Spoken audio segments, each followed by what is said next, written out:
இந்த வெயில் காலத்துக்காக இந்த கொட்டாய் போட்டிருக்கிறோம். இந்த மழைக்கு வெயிலுக்கு கொஞ்சம் காற்றுக்கு எல்லாம் கொஞ்சம் கூலிங்காக இருக்குது. சரிங்க. ஆடு மாடு எல்லாம் கட்டிக்கலாம். சரிங்க. சரி, எல்லாத்துக்கும் கொஞ்சம் நல்லா இருக்குது, கொஞ்சம் விலையும் கம்மியாக இருக்குது. அதனால இது மேலே தென்னங்கீத்து போட்டோம்னா சோலார் போட்டோம்னா இன்னும் கொஞ்சம் நல்லா ஜில்லுன்னு கூலிங்காக இருக்குது. அதனால இதை போட்டிருக்கிறோங்க. சரி. அதுக்கு போட்டிங்கன்னா தகர சீட்லேயே வெள்ளை தகரம் இருக்குது. அது ஒரு சீட் 850 ரூபா. இதுக்கு போட்டிங்கன்னா 24,000 ரூபா ஆகும். நான் கேட்டு வந்துட்டேன்.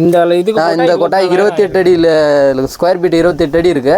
28 அடிக்கு இந்த கொட்டாய்க்கு மட்டுமே 24,000 பில்லு சொன்னாங்க. தகர சீட்டு மட்டும் 4,500 முடிச்சு. ஆமாங்க. இது 28 அடி இருக்குங்க.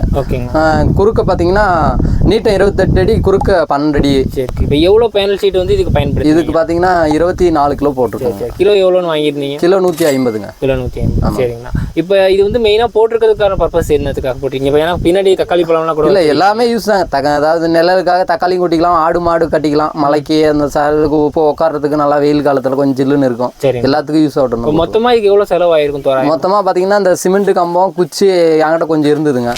சீட்டுக்கு மட்டும் 4,500 ரூபா ஆச்சு. அதாவது மேலே இருக்க அந்த பேனல் சீட்டுக்கு. அப்புறம் ஆளுக்கு 4,500 ரூபாங்க ஆச்சுங்க. மீதெல்லாம் கம்மி தாங்க.